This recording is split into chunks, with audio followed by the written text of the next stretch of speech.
조갑제 TV 시청자 여러분 안녕하십니까? 2021년 6월 25일 오전 8시 3분입니다. 71년 전 민족 반역자 김일성은 스탈린과 모택동의 지원을 받아서 불법 남침했습니다. 그때는 한미동맹이 없었습니다. 그러나 이승만 대통령의 지도하에 국군이 버텨냈습니다. 그 사이 트루만 대통령이 파병을 결단했습니다. 유엔은 유엔군을 처음으로 조직해서 평화를 지키기 위한 자유의 십자군을 파병하게 되었습니다. 기적적으로 대한민국이 살아났습니다. 살아난 대한민국은 아시아 대륙의 자유의 보루가 되었습니다. 그리하여 오늘날 세계 10대 강국으로 커가는 계기가 바로 1950년 6월 25일의 비극이었습니다. 우리는 비극을 세계사적 성공의 기적으로 만들었습니다. 그러나 아직도 대한민국은 분단 상태에 있습니다. 그러나 6.25 전쟁은 자유를 지켜냈다는 점에서 이긴 전쟁이고, 냉전에서 1989년에서 91년 사이에 동구 공산권이 무너지고 소련이 붕괴되는 단초를 제공했다는 점에서 위대한 승리의 전쟁입니다. 이제 더 이상 동족 상잔의 전쟁이라든지 비극이라든지 이런 식으로 이야기하면 안 됩니다. 대한민국이 버텨냄으로써 세계의 자유진영이 살아난, 그리고 특히 대만이 살아난, 일본이 경제부흥한, 독일이 서독이 재무장하고 나토가 군사동맹국으로 커가고, 그리고 미국이 군사비를 4배로 늘려가지고 본격적인 대소 군비 경쟁을 시작하여 그 40년 뒤에 자유진영이 이기도록 만든 이 위대한 전쟁에 대해서 오늘 문재인 대통령이 어떤 기념사를 할지 새벽부터 머리가 아픕니다. 어제 보도된 바에 의하면 문재인 대통령은 미국의 타임 잡지와 인터뷰를 하면서 반인도 범죄자, 민족 반역자, 전쟁 범죄자 김정은을 정직하고 열정적이며 결단력이 있고 평화를 갈망하는 인물인 것처럼 언급을 했습니다. 만약 유럽에서 어떤 사람이 이 문재인식으로 히틀러에 대해서 이야기하면 감옥에 갑니다.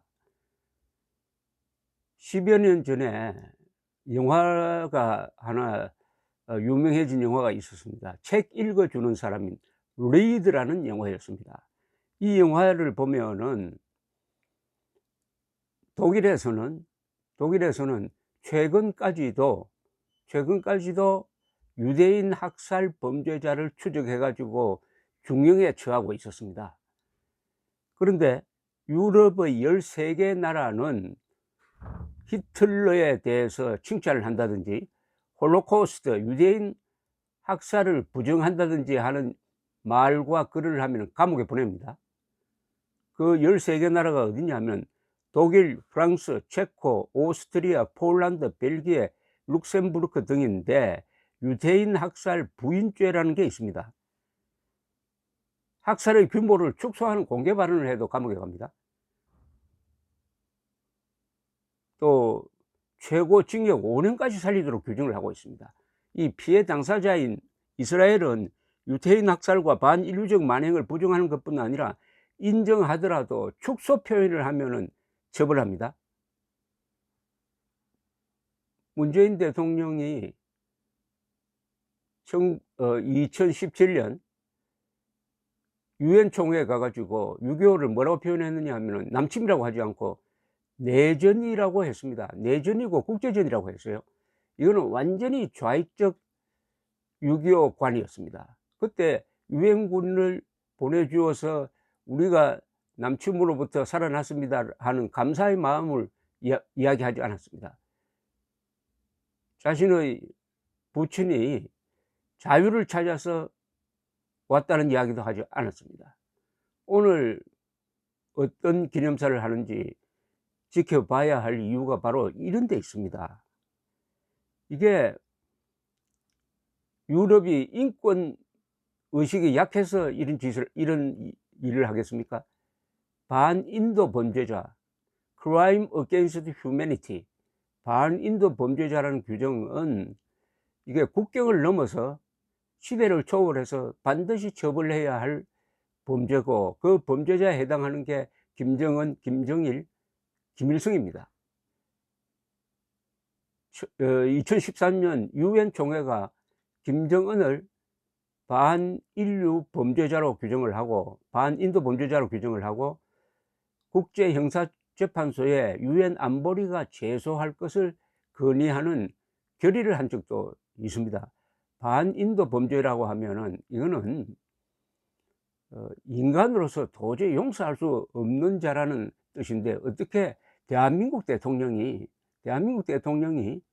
세계가 반인도 범죄자로 합의한 자를 정직, 열망, 그리고 뭐 평화, 결단, 이런 단어로서 표현할 수 있느냐 이겁니다.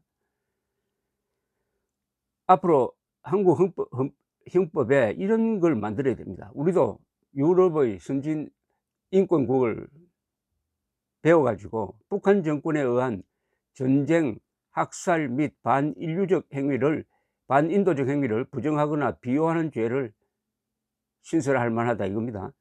즉 김일성의 6.25 남침, 북한 정권의 강제 수용소 실태, 공개 처형, 납치, 아웅산 테러, 대한항공기 폭파 사건, 전환한 폭침 등을 부정하거나 비호하는 글을 쓰고 강연을 하는 자들은 감옥에 보내야 한다는 이야기입니다.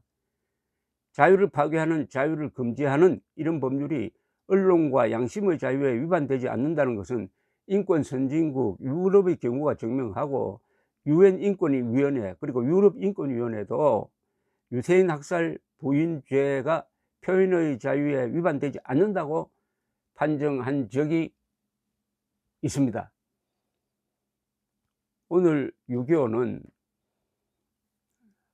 국군, 이승만 대통령, 국민이 1대3으로 절대적으로 불리한 상황에서, 즉 미군의 도움을 받지 않는 상태에서 10일 동안 우리 대한민국은 김일성, 모택동, 스탈린이 합세한 남침에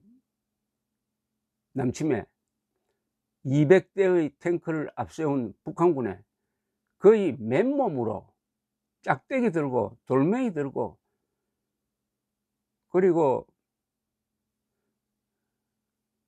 특공용사라고 그래가지고 그냥 일종의 자살적 공격을 하면서까지 막아내었던 위대한 승리의 전쟁이었습니다. 6.25는 그 의미가 점점 커져가지고 20세기에 3대 전쟁으로 꼽힙니다.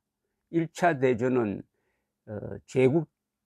제국주의를 없애버렸습니다. 2차 세계대전은 나치와 파쇼를 없앴습니다. 그리고 6.25는 공산주의의 남침을 막고 전국적으로 공산주의를 붕괴시켰습니다. 그러나 6.25는 아직 한국에서 끝나지 않았습니다. 6.25는 우리가 남북 통일을 할 때, 그것을 자유통일, 흡수통일로 마무리할 때 6.25는 끝나는 것입니다. 대한민국의 최종 목표는 자유통일입니다. 헌법제4조, 대한민국은 자유민주적 기본질서에 입각한 평화적 통일을 추진한다. 즉 평화적 방법으로 자유통일을 해야 6.25는 끝나는 것입니다. 감사합니다.